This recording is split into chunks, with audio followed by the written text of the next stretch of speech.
Paano magka-jowa? Ito ang 7 tips na may halong good vibes. 1. Ayusin mo muna sarili mo. Hindi mo kailangan maging pogi o maganda, basta malinis, mabango, at marunong magdala ng sarili.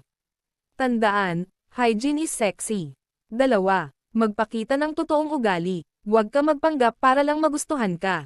Mas okay yung, ito ako, kung gusto mo, Tara. Kesa sa, kunwari perfect, tapos toxic pala. 3.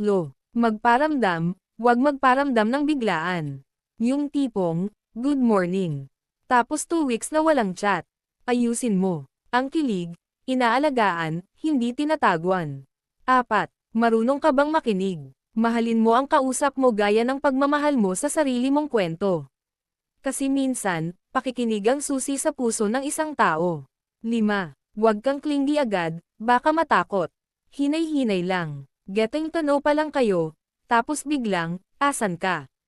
Ba't di ka nagre-reply? Chill lang, bro, sis. 6. Maghanap ng jowa, hindi ng gulo. Yung iba kasi, jowa lang hanap pero ang dala stress. Piliin mo yung kaya kang patawanin, hindi paiyakan gabi-gabi. 7. Mag-pray ka rin. Malay mo,